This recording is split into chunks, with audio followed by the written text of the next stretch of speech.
কিছু ইম্পর্টেন্ট সূরা বলছি, কিছু ইম্পর্টেন্ট সূরা, ইম্পর্টেন্ট আয়াত, এগুলো সবাই মুখস্থ করবেন, পারবেন? 1 নম্বর সূরা ফাতিহা, 2 নম্বর সূরা বাকারার প্রথম 5টা আয়াত, এরপর সূরা বাকারার 255 নম্বর আয়াত আয়াতুল কুরসি, এরপর সূরা বাকারার শেষের 3টা আয়াত, এরপর সূরা আলে ইমরান শেষের 10 আয়াত, এরপর সূরা কাহফ প্রথম 10 শেষ 10, এরপর সূরা জিন প্রথম 10, এরপর সূরা মুমিনুন শেষের আয়াতগুলো, শেষের 10টা আয়াতের মতো, সূরা ফুরকান শেষের কিছু আয়াত, সূরা ফালাক, সূরা নাস, সূরা ইখলাস, সূরা কাফিরুন, এগুলো পড়া যাবে না? সূরা হাশর শেষের 3টা আয়াত, সূরা হাশরের শেষের আয়াতগুলো, সূরা হজের শেষের আয়াতগুলো, এরপরে আপনি পড়বেন সূরা তাহার কিছু আয়াত, তারপরে আছে সূরা বনী ইসরাইল এর কিছু আয়াত, সূরা মুলক মুখস্থ করবেন, সূরা মুলক, আর 2টা সূরা অবশ্যই মুখস্থ করবেন, সূরা আর রহমান, সূরা ইয়াসিন। এতটুকু পারা যাবে না? খুব বেশি পড়া দিলাম? আচ্ছা, এই রমজানে না পারি, এই রমজান থেকে আগামী রমজান আসা পর্যন্ত পারা যাবে না? পারা যাবে ইনশাআল্লাহ তাআলা। আল্লাহ পাক আমাদের সবাইকে কোরআনের মিনিমাম 1 পারা হিফজ করার তৌফিক দান করুন, আমিন। আর আমাদের বাচ্চাদেরকে আল্লাহ পাক কোরআনের হাফেজ হিসেবে কবুল করুন, বড় আলেম হিসেবে কবুল করুন, আল্লাহর দিনের বড় দায়ী এবং মুজাহিদ হিসেবে কবুল করুন, আমিন। এরপর কি কাজ? কোরআনের অর্থ বুঝতে হবে। বারবার একটা কথা বলি যে কোরআন তেলাওয়াত করলে প্রত্যেক হরফে 10 নেকি হবেই, অথবা 70 নেকি হবে, অথবা 700 নেকি হবে, কিন্তু অর্থ না বুঝলে কোরআনের মৌলিক হকটা আদায় হবে না। কিভাবে? যেমন আমি যদি বলি ওয়ালা তাকরাবু জিনা, কতজন এর অর্থ বুঝেছেন? হাত তোলেন দেখি। এই কয়েকজন অর্থ বুঝেছেন, বাকিরা বোঝেন নাই। যারা বোঝেন নাই তাদেরকে যদি আমি এখন বলে দেই যে ভাই বা চাচা, ওয়ালা তাকরাবু জিনা এর অর্থ হচ্ছে জেনার ধার কাছেও যেও না, এবার কি সে অর্থ বুঝতে পারে নাই? এখন এই যে সে অর্থটা বুঝতে পারলো, সে কি এই আয়াত থেকে হেদায়েতটা পেয়েছে না?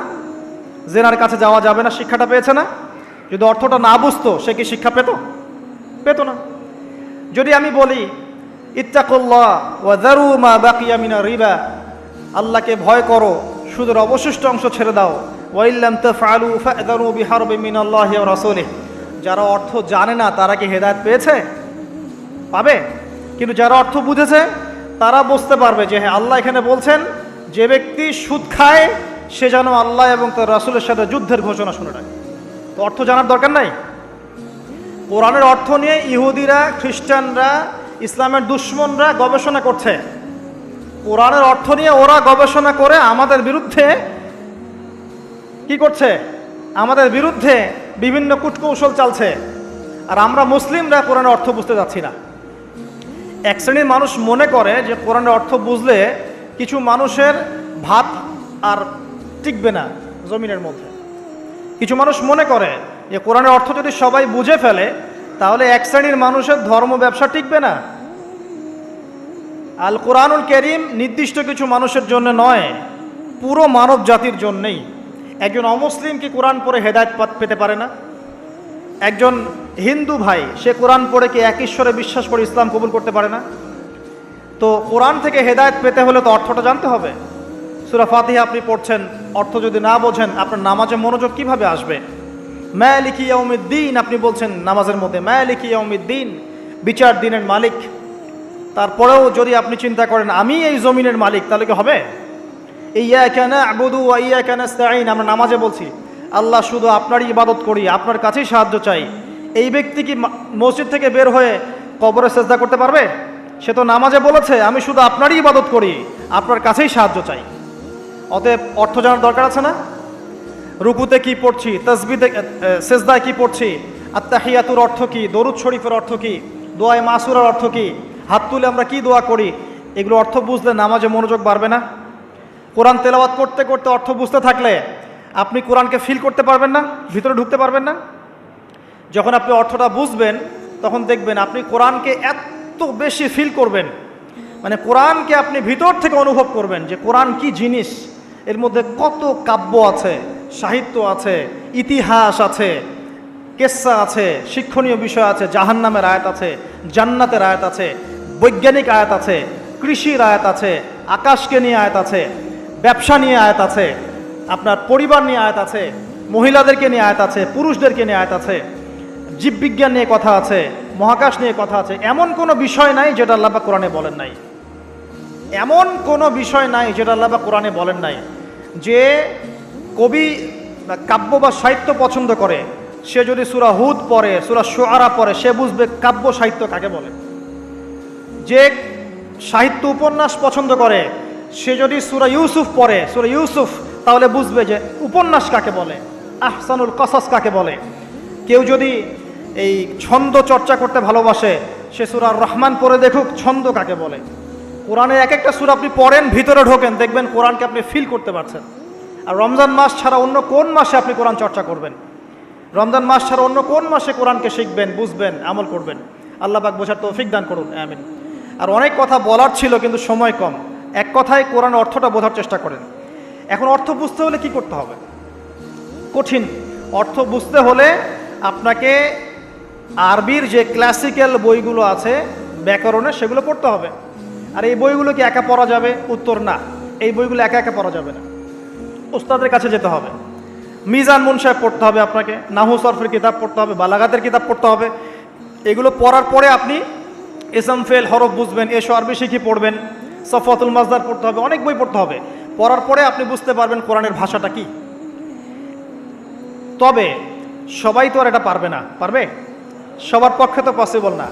তাহলে সবার জন্য একটা সলিউশন, আপনার কাছে যে তাফসিরটাকে ভালো মনে হয়, তাফসিরে মারিফুল কোরআন হোক, তাফসির ইবনে কাসির হোক, তাফসিরে জালালাইন হোক, যেটা আপনার কাছে ভালো মনে হয় সেই তাফসির বাসায় কিনেন।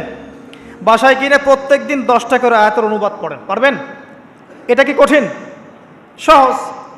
কিন্তু অনুবাদ পড়লেই কিন্তু আপনি কোরআন বুঝতে পারবেন না, এটা মনে রাখেন। কোরআন অনুবাদটা কিন্তু কোরআন নয়, অনুবাদটা কিন্তু আমার ভাষায় আমি ট্রান্সলেট করেছি। কিন্তু আরবি থেকে আরবি বুঝতে না পারলে আপনি মূল কোরআনটা পাবেন না। আমি আসলে বুঝাতে পারছি না, মানে আমি বুঝছি জিনিসটা কিন্তু আমি আপনাকে বোঝাতে পারছি না। আরবি এই যে আপনার মনে করেন ওয়াদ্দুহা ওয়াল-লাইলি ইযা সাজা মা ওয়াদ্দা'আকা রাব্বুকা ওয়া মা ক্বালা ওয়ালাল আখিরাতু খায়রুল লাকা মিনাল উলা ওয়ালা সাওফা ইউ'তিকা রাব্বুকা ফাতারদা আলাম ইয়াজিদকা ইয়াতীমান ফাআওয়া ওয়া ওয়াজাদাকা দাল্লান ফাহাদা ওয়া ওয়াজাদাকা আইলান ফাআগনা فأما اليتيم فلا تقهر وأما السائل فلا تنهر وأما بنعمة ربك فحدث। এই যে আমি একটা সূরা তেলাওয়াত করলাম, আমি আরবি থেকে আরবি বুঝতে পেরেছি, আমি আরবি থেকে আরবি বুঝতে পারছি এটার, কিন্তু এর অর্থটা পড়লে আপনি আরবির ভিতরে ঢুকতে পারবেন না। আরবি যদি আপনি শিখেন, বোঝেন, আপনি ফিল করবেন যে কি দরদ দিয়ে আল্লাহ পাক কথাগুলো বলছেন। আলাম ইয়াজিদকা ইয়াতীমান ফাআওয়া, হে নবী আমি কি আপনাকে ইয়তীম অবস্থায় পাইনি, আপনাকে কি আশ্রয় দেইনি? এই যে কন্টেন্ট, ধারাবাহিকতা, প্রসঙ্গ, এর ফ্লেভার, এটা বুঝতে হলে আপনাকে আরবি ভাষা লাগবে। আর আরবি ভাষা শেখাটা নিজের উপরে ফরজ করে নেন। আমি এই কথাটা এত জোর দিয়ে কেন বললাম? ইমাম শাফিঈ রাহিমাহুল্লাহ বলেছেন, আরেক মাযহাবের ইমাম, ইমাম শাফিঈ রাহিমাহুল্লাহ, তিনি বলেছেন মুসলিমদের উপরে কোরআন শিক্ষাও যেমন ফরজ, কোরআনের ভাষা শিক্ষাও ফরজ। কারণ ভাষা না শিখলে কোরআন শিখতে পারবে না মানুষ। আর আরবি ভাষা খুব সহজ, জানেন? আরবি ভাষা সহজ। বাংলা ব্যাকরণ যত কঠিন, আরবি ব্যাকরণ এত কঠিন নয়। বাংলা ব্যাকরণ কঠিন না? সন্ধি, কারক, বিভক্তি, সমাস পড়াছেন না? সমাস এত সহজ, কঠিন না জিনিসগুলো? আরবিটা সহজ। ইংরেজিতে আপনি টেন্স পড়ছেন, ভয়েস, ন্যারেশন, কত কি পড়ছেন না? কঠিন। আরবিটা কিন্তু সহজ। আর আপনি কোরআনের আরবিটুকু বোঝেন। আমি তো বলছি না সারাদিন আপনাকে আরবিতে কথা বলতে হবে, শুধু কোরআনের আরবিটুকু বোঝার চেষ্টা করেন, কারণ যাতে করে আপনি কোরআন, আল্লাহর কিতাব, আল্লাহর ভাষায় আপনি বুঝতে পারেন। আল্লাহ পাক তৌফিক দান করুন। আর যারা একেবারেই পারছেন না, অনুবাদ কিনেন, বাসায় তাফসির কিনেন, বাসায় 10টা করে আয়াত পড়েন, অনুবাদ পড়েন। কিন্তু অনুবাদ পড়েই ফতোয়াবাজি করবেন না, অনুবাদ পড়ে ফতোয়াবাজি করবেন না। অনুবাদ পড়ে অনেকে কিন্তু আবার গোমরাও হয়ে গেছে। এক শ্রেণী মানুষও বের হয়েছিল, এখনও আছে, যে কোরআন মানি, হাদিস মানি না। অনুবাদ পড়ে দেখবে যে অনুবাদে লেখা আছে ওয়ালাকাদ সাররাফনা ফি হাযাল কোরআন লিন-নাস মিন কুল্লি মাসাল, কোরআনে আল্লাহ পাক সব বিষয়ে ব্যাখ্যা করেছেন, তখন সে বলবে কোরআন যথেষ্ট, হাদিসের দরকার নাই, এই যে আল্লাহ পাক কোরআনে বলেছেন, দলিল আছে। তো কোরআন পড়েও মানুষ বিভ্রান্ত হতে পারে, কিন্তু অতএব অনুবাদ পড়ে যেটা বুঝবেন না অবশ্যই আলেম ওলামার কাছে আসবেন। এবং আমি সবসময় বলি, বাংলাদেশের প্রেক্ষাপটে কওমি ঘরানার ওলামায়ে কেরাম যারা আছেন তাদের কাছে জ্ঞানের গভীরতা অনেক বেশি। এই কথাটা আমি বলেছি, বাস বলেছি, এর পিছনে অনেক ভিত্তি আছে। আমি যাচাই বাছাই করে গবেষণা করে অভিজ্ঞতার আলোকে কথাটা বলেছি। হুট করে আপনার বুঝে নাও আসতে পারে, কিন্তু কওমি ঘরানার ওলামায়ে কেরাম যারা আছেন তাদের মাঝে কিছু কিছু বিষয়ে ত্রুটি বিচ্যুতি থাকতে পারে, কিন্তু উসুলের জ্ঞান, আরবি ভাষার জ্ঞান, তাফসীরের জ্ঞান, হাদিসের জ্ঞান, এমনকি মারেফত, এই বিষয়গুলো তাদের মধ্যে অনেক বেশি আছে। এই জন্যে আমি তাদের কথা বলি গর্বের সাথে যে আলহামদুলিল্লাহ বাংলাদেশে আল্লাহ পাক এই শ্রেণীর উলামায়ে কেরামকে দিয়ে ধন্য করেছেন। তাদের কাছে যান, তাদের কাছে গিয়ে পড়াশোনা শেখেন, সোহবতে যান, যেটা বুঝবেন না আপনি জিজ্ঞাসা করেন, নিজে ফতোয়া দেওয়ার চেষ্টা করবেন না। আল্লাহ পাক বোঝার তৌফিক দান করুন, আমিন। আমি শেষ করছি আর 10 মিনিটের মধ্যে ইনশাআল্লাহ। তো 3টা কাজ আমরা শিখলাম। রমজান মাস কোরআন নাজিলের মাস, এই মাসে কোরআন শিখতে হবে 1 নাম্বার। যারা তেলাওয়াত করতে জানি না অবশ্যই তেলাওয়াত করা শিখব, যারা জানি আবারও শিখবো ইনশাআল্লাহ। 2 নাম্বার, আমাদেরকে অবশ্যই কিছু অংশ মুখস্থ করতে হবে।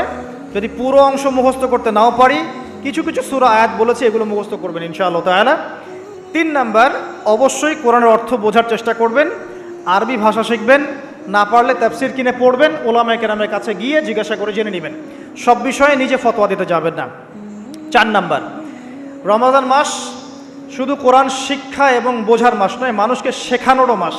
যারা কোরআন আমরা জানি বুঝি, অন্যকে শেখাতে হবে। মসজিদ ভিত্তিক কোরআন শেখানোর ক্লাস চালু করতে হবে, মাদ্রাসা ভিত্তিক চালু করতে হবে, অনলাইনে চালু করতে হবে, অফলাইনে চালু করতে হবে। এবং রমজানের এই শিক্ষাটাকে সারা বছর ধরে রাখতে হবে।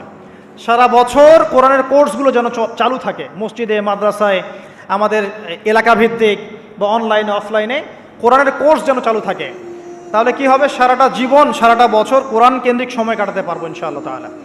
আপনি বিশ্বাস করেন, কোরআন আপনার সবচেয়ে সেরা বন্ধু হবে ইনশাআল্লাহ। আপনি কোরআন নিয়মিত তেলাওয়াত করেন, একদিন যদি তেলাওয়াত না করেন, ওই দিন মনের মধ্যে আপনার অস্থিরতা তৈরি হবে। খেয়াল করে দেখবেন, মনটা আপনার অস্থির হয়ে যাবে, মনে হবে কি জানি আপনি আজকে করেন নাই। কোরআন আপনার মনের দরজায় এসে করা নাড়বে, আজকে আমাকে পড়ো নাই, আজকে আমাকে পড়ো নাই। এমনও মানুষ আছে, আমার পরিবারের মধ্যেও আছে আলহামদুলিল্লাহ, যে কোরআন পড়তে বসলে একাধারে 3, 4, 5, 6 পারা পড়ে শেষ করে ফেলবে। এমন আছে, আজকে কয় পারা পড়েছো, আজকে 4 পারা পড়া শেষ, আলহামদুলিল্লাহ। যারা পড়ার ভিতরে ঢুকে যায়, পড়ার ভিতরে ঢুকে গেছে, অর্থ বুঝছে, দেখবেন তার খাওয়ার ঠিক নাই, ঘুমের ঠিক নাই, তার পেশাব পায়খানাও ঠিক নাই, সে পড়ছে আর পড়ছে, পড়ছে আর পড়ছে। দেখবেন এই মহব্বত তৈরি হবে তখন, যখন আপনি কোরআনটা বুঝবেন, সময় দিবেন। আমরা নিয়াত করি আল্লাহ পাক আমাদের সবাইকে প্রত্যেক দিন কোরআনকে সময় দেওয়ার তৌফিক দান করুন, আমিন। এবং কোরআন তেলাওয়াত করলে যে নেকি হবে, আল্লাহ পাক আপনার প্রতি রহম করবেন, বরকত দিবেন, আপনার জন্য পরকালে কোরআন সুপারিশ করবে। শুধু তাই না, আপনি শারীরিক মানসিকভাবে সুস্থ থাকবেন। কোরআন ওয়া নুনাজ্জিলু মিনাল কোরআন মা হুয়া শিফাউ ওয়া রাহমা, কোরআনের মধ্যে আল্লাহ পাক শিফা এবং রহমত নাজিল করেছেন। কোরআনের শিফা আছে, শিফা আরোগ্য আছে। যারা বেশি বেশি কোরআন তেলাওয়াত করে তারা কম অসুস্থ হয়। এবং আরেকটা কথা বলি, এখন আমাদের দুনিয়ার অনেক চাপ না, মাথা অনেক প্রেশার নিতে হয় না, পারিবারিক চাপ, অফিসের চাপ, ব্যবসার চাপ নিতে হয় না। যে যত বেশি কোরআন তেলাওয়াত করে তার মাথার চাপ নেওয়ার ক্ষমতা তত বেশি হয়। উসমান রাদিয়াল্লাহু আনহুর বাড়ি ঘেরাও করে রেখেছে এক শ্রেণীর মানুষ, যারা তাকে হত্যা করতে চাচ্ছে। তারাও নাকি মুসলিম। তিনি জানেন যে এখন তারা এসে তাকে হত্যা করবে। শেষ সময় হলে আপনি কি করতেন? কিছু একটা তো করতেন, পালানোর চেষ্টা করতেন, অথবা ওসিয়ত করতেন, বা কিছু একটা করতেন, বা ওদেরকে প্রতিহত করার চেষ্টা করতেন। উসমান রাদিয়াল্লাহু আনহু কোরআন খুলে তেলাওয়াত করতে শুরু করলেন। তেলাওয়াত করতে করতে করতে করতে এই 1 পারা কি 1.5 পারা এই কাছাকাছি এসেছেন, তখন ওরা পিছন থেকে তার দাড়িটা ধরে গলার মধ্যে ছুরি চালিয়ে দিয়েছে। উসমান রাদিয়াল্লাহু আনহু যিন্নুরাইন, দুইজন মেয়ের, রাসূল সাল্লাল্লাহু আলাইহি ওয়াসাল্লামের 2 মেয়ের জামাই, জান্নাতের সার্টিফিকেট প্রাপ্ত মানুষ, তাকে মানুষ জবাই করে হত্যা করেছে। তাকে মানুষ জবাই করে হত্যা করেছে। তার গলার থেকে এই রক্তের ফিনকি গিয়ে কোরআনের উপর গিয়ে পড়লো। শেষ আমল ছিল তার কোরআন তেলাওয়াত। মানুষ যখন কোরআনের মধ্যে ডুবে যায় তখন এখানেই শান্তি পায়। আর এখন আমরা শান্তি খুঁজছি মিউজিকের মধ্যে, তাই না? পর্নোগ্রাফির মধ্যে, সিরিয়াল দেখতে, ইউটিউবিং করতে, ফেসবুকিং করতে, আড্ডাবাজি করতে, ক্যারাম খেলতে, জুয়া খেলতে, এগুলোতে শান্তি খুঁজে। এগুলো শান্তি দেয় না, এগুলো সাময়িক বিমোহিত করে, সাময়িক একটা মজা দিবে আপনাকে, শান্তি দিবে না। কোরআনে ডুবে যান, আপনি শান্তি পাবেন, দেখবেন ইনশাআল্লাহ তাআলা। আজকে বাসায় গিয়ে একটা রিকোয়েস্ট আমার, অনেক কিছুই তো বলতে পারি, একটা খালি কথা বলছি। সূরা ইউসুফ নাম শুনেছেন? সূরা ইউসুফটাকে ভালো করে পড়েন, জাস্ট একটা সূরা পড়ুন, জাস্ট একটা সূরা। সূরা ইউসুফটাকে আজকে বাসায় গিয়ে প্রথম থেকে শেষ পর্যন্ত পড়েন, দেখেন কি ট্র্যাজেডি, কি ঘটনা। একজন নবী, তার এতগুলো সন্তান, একটা সন্তান অত্যন্ত সুন্দর, তার প্রতি হিংসা করা হয়। তার ভাগ্য দেখবেন, তার ভাগ্য ঘুরছে কিভাবে। একবার নবীর বাড়ি থেকে কুয়ার মধ্যে, কুয়া থেকে বাজারে, বাজার থেকে রাজপ্রাসাদে, রাজপ্রাসাদ থেকে জেলখানায়, জেলখানা থেকে এই যে একদম রাষ্ট্রপ্রধান। কি ভাগ্য ঘুরে ঘুরে আসছে, কি ট্র্যাজেডি। এর বালাগাত, এর ছন্দ, এর উপন্যাসের সাহিত্য আপনি পড়ে দেখেন। আল্লাহ পাক বলেছেন আহসানাল কসাস, দুনিয়াতে সবচেয়ে সেরা গল্প হচ্ছে সূরা ইউসুফ। আজকে পড়ে দেখেন, পড়েন, কোরআন আপনার ভিতর ঢুকে যাবে ইনশাআল্লাহ। আমার এই নসিহত যার যার কাছে পৌঁছে যাবে, তারা যদি আমার কথা শুনে কোরআনের ভিতর ডুবে যান, আমার লেকচার সার্থক, আলহামদুলিল্লাহ। এটাই চাচ্ছি, আপনারা কোরআন কেন্দ্রিক সময় দেন। অনেক বড় বড় স্লোগান দিয়ে কোনো লাভ নাই যে আল্লাহর জমিনে আল্লাহর দিন কায়েম করতে হবে ইত্যাদি ইত্যাদি। যতক্ষণ পর্যন্ত প্রত্যেক ঘরে ঘরে কোরআনওয়ালা মানুষ তৈরি না হবে, যতক্ষণ পর্যন্ত আমরা সবাই কোরআনের হকগুলো আদায় না করব এবং কোরআনের আলোকে জীবন না গড়ছি, ততক্ষণ স্লোগান দিয়ে আইওয়াস শোডাউন করে কোনো লাভ নাই। লাভ আছে? প্রত্যেক ঘরে ঘরে কোরআনওয়ালা মানুষ তৈরি করতে হবে। আমি আমার আলোচনা শেষ করছি, আর কয়েকটা কথা বলে শেষ করছি। সেটা হলো যে এই বিষয়গুলোর পাশাপাশি আমাদেরকে কোরআনের আদেশগুলো মেনে চলার চেষ্টা করতে হবে। শুধু জানবো কিন্তু আমল করবো না, এমনটা করলে চলবে না। জানি বুঝি আমলও করতে হবে। কোরআনের আদেশ কেমন? আল্লাহর সাথে শিরিক করা যাবে না, তাওহীদে থাকতে হবে, 5 ওয়াক্ত নামাজ পড়তে হবে, আপনার নিসাব পরিমাণ সম্পদ হলে যাকাত দিতে হবে, রমজান মাসে সওম রাখবেন, সামর্থ্য হলে হজ করবেন, প্রতিবেশীর খোঁজ নেবেন, আত্মীয়তার সম্পর্ক বজায় রাখবেন, পিতামাতার খেদমত করবেন ইত্যাদি। সত্যবাদিতার পরিচয় দিবেন, সবসময় সত্য কথা বলবেন, ন্যায়ের পথে থাকবেন। এই যে কথাগুলো কোরআনে আছে না, এই কথাগুলো কিন্তু আগেকার ধর্মগ্রন্থের মধ্যেও ছিল না? ছিল। তো এগুলো কিন্তু অসাম্প্রদায়িক কথা, এগুলো সাম্প্রদায়িক কোনো কথা নয়। প্রত্যেক ধর্মগ্রন্থে এই কথাগুলো ছিল। সত্য কথা বলতে হবে, পিতামাতার খেদমত করতে হবে, মানুষের সাথে ভালো আচরণ করতে হবে, সব ধর্মগ্রন্থে ছিল। এগুলো কোরআনেও আল্লাহ পাক আবার নাজিল করেছেন। কি জন্যে? যাতে করে আমরা আমল করতে পারি। আল্লাহ পাক আমাদেরকে আমল করার তৌফিক দান করুন, আমিন। একই সাথে কোরআনের যত নিষেধ আছে, এই নিষেধগুলো বর্জন করতে হবে। শুধু আমল করব, নিষেধ ছাড়বো না, এমনটা হবে না। এমনটা করলে হবে? নিষেধও বর্জন করতে হবে। আপনি নামাজ পড়ছেন, আলহামদুলিল্লাহ, সুদটাও ছেড়ে দেন। আপনি যাকাত দিচ্ছেন, আলহামদুলিল্লাহ, ঘুষ নিয়েন না।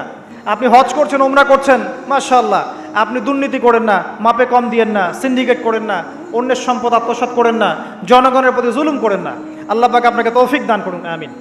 আদেশ মানছেন, মানেন, আলহামদুলিল্লাহ। একই সাথে নিষেধগুলোকে বর্জন করেন, আল্লাহ পাক তৌফিক ইনায়াত করুন, আমিন। অসংখ্য নিষেধ আছে। জেনার ধার কাছে যাওয়া যাবে না, মাদকদ্রব্য খাওয়া যাবে না, অন্যের সম্পদ আত্মসাৎ করা যাবে না, ইয়েতিমের মাল ভক্ষণ করা যাবে না, পরকীয়া করা যাবে না, ব্যভিচার করা যাবে না ইত্যাদি ইত্যাদি। মিথ্যা কথা বলা যাবে না, চুরি ডাকাতি করা যাবে না, অন্যকে ঠকানো যাবে না। কত নিষেধ আছে কোরআনে। এই সমস্ত নিষেধগুলোকে বর্জন করলে পরে কোরআনের হকগুলো আদায় হবে ইনশাআল্লাহ তাআলা। আর সবশেষ কাজ হচ্ছে কোরআনের দাওয়াত মানুষের ঘরে ঘরে পৌঁছাতে হবে। কোরআন এবং হাদিস, হাদিস আর কোরআন আলাদা কিছু নয়। হাদিস কোরআনের ব্যাখ্যা, কোরআন এবং হাদিসের এই দাওয়াত মানুষের ঘরে ঘরে পৌঁছে দিতে হবে। হোক সে মুসলিম বা অমুসলিম, হোক সে পাহাড়ি এলাকার মানুষ, হোক সে জনপদের মানুষ, হোক সে চাকমা, হোক সে মারমা, হোক সে রাখাইন, হোক সে আরাকানের, হোক যে কোনো জায়গার মানুষ, যে কোনো গোত্রের, যে কোনো শ্রেণীর মানুষ, হোক সে ধনী বা গরিব বা সাদা বা কালো ইত্যাদি, যে কোনো ভাষাভাষী হোক, যে কোনো দেশের হোক, সবার ঘরে ঘরে কোরআনের মৌলিক দাওয়াত পৌঁছে দেওয়ার চেষ্টা করতে হবে। আল্লাহ পাক আমাদের সবাইকে তৌফিক দান করুন। যত বেশি দাওয়াত পৌঁছাবেন, আল্লাহর জমিনে আল্লাহর দিন জিন্দা থাকবে ইনশাআল্লাহ। দিন ইসলাম জিন্দা থাকলে আমরা নিরাপদে থাকব। ইসলাম জিন্দা না থাকলে আমরা নিরাপদে থাকবো না। ইসলাম যদি পৃথিবীতে না থাকে, এই মুসলিমদের অস্তিত্ব পৃথিবীতে থাকবে না। যদি মুসলিমদের অস্তিত্ব টিকিয়ে রাখতে চান, তাহলে ইসলামকে টিকিয়ে রাখুন। আর ইসলামকে টিকিয়ে রাখতে হলে কোরআন এবং হাদিসের দাওয়াত নিজে আমল করে মানুষের ঘরে ঘরে দাওয়াত পৌঁছানোর চেষ্টা করুন। আল্লাহ পাক আমাদের সবাইকে এই কাজগুলো করার যা বললাম তার উপর আমল করার তৌফিক আল্লাহ পাক আমাদের সবাইকে দান করুন, আমিন। আপনারা সবাই সওম রেখেছেন, আমরা দোয়া করি আল্লাহ পাক সবার সওমগুলোকে কবুল করুন এবং সওমরত অবস্থায় বেশি থেকে বেশি কোরআন তেলাওয়াত করার তৌফিক আল্লাহ পাক আমাদেরকে দান করুন। আল্লাহ পাক আমাদেরকে কোরআন বুঝে আমল করার তৌফিক ইনায়েত করুন, আমাদের সন্তানদেরকে কোরআনে হাফেজ বানানোর তৌফিক দান করুন, আমাদেরকেও কোরআন বুঝে পড়ার তৌফিক দান করুন। আমরা দোয়া করি রমজান মাসে আমরা যেন বেশি বেশি মানুষকে ইফতার করাতে পারি, আল্লাহ পাক তৌফিক দান করুন। আমরা সওম রেখে রোজা রেখে যেন আল্লাহর অবাধ্যতামূলক যত কাজ আছে সমস্ত কাজগুলো ছেড়ে দেই, আল্লাহ পাক তৌফিক দান করুন। রমজান রোজা রেখে যেন আমরা মিথ্যা কথা না বলি, গীবত না করি, মানুষের বদনাম না করি, তহমত না দেই, মাপে কম না দেই, ইচ্ছা করে বাজারে সিন্ডিকেট না তৈরি করি, অন্যের সম্পদ আত্মসাৎ না করি, কাউকে কষ্ট না দেই। রমজানের সওম রেখে যাবতীয় পাপাচার ছেড়ে দিতে পারি, আল্লাহ পাক আমাদের সবাইকে তৌফিক ইনায়েত করুন, আমিন। এবং সওমরত অবস্থায় যেন বেশি বেশি আমরা কোরআন তেলাওয়াত করতে পারি, আল্লাহর কাছে দোয়া করতে পারি, জিকির আজগার করতে পারি, দিন ইসলামের খেদমত করতে পারি, কি কাজ করলে ইসলাম এগিয়ে যাবে ফিকির করতে পারি, মানুষের কল্যাণে কাজ করতে পারি, মানবতার সেবায় কাজ করতে পারি। রোজা রেখে আমরা যেন অন্যের উপকারে আসতে পারি, এই তৌফিক আল্লাহ পাক আমাদের সবাইকে দান করুন, আমিন।